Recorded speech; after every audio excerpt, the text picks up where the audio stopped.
ఏంటి రోజు ముద్దపప్పు, సాంబార్ తిని బోర్ కొట్టేసిందా? అయితే ఈరోజు మన కిచెన్‌లో రెస్టారెంట్ స్టైల్‌లో మసాలా పాస్తా చేద్దాం రండి. తింటే అస్సలు వదిలిపెట్టరు. ముందుగా పాస్తాని ఒక 2 సార్లు నీళ్ళలో పోసి శుభ్రంగా కడిగి పెట్టుకోండి. ఇప్పుడు ఒక బౌల్‌లో నీళ్లు పోసి అందులో కడిగిన పాస్తా, కొద్దిగా సాల్ట్, కొంచెం ఆయిల్ వేసుకోవాలి. నూనె పోస్తే పాస్తా ఒకదానికొకటి అతుక్కోకుండా పొడి పొడిగా వస్తుందన్నమాట. ఉడికేటప్పుడు అప్పుడప్పుడు ఇలా కలుపుకుంటూ ఉండండి. పాస్తా ఉడికాక నీళ్ళన్నీ వంపేసి కాసేపు గాలికి ఆరబెట్టుకోవాలి.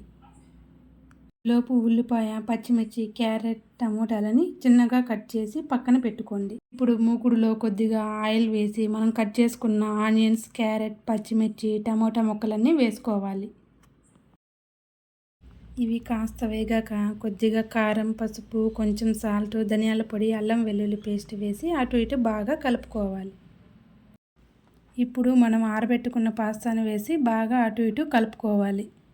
చివరిగా టేస్ట్ కోసం పాస్తా మసాలా కొంచెం వేసుకోవాలి. ఒక 2 నిమిషాలు వేడి చేసి దించేస్తే నోరూరించే కరకరలాడే మసాలా పాస్తా రెడీ. నచ్చితే ఇప్పుడే మన ఛానల్ని సబ్స్క్రైబ్ చేసుకోండి.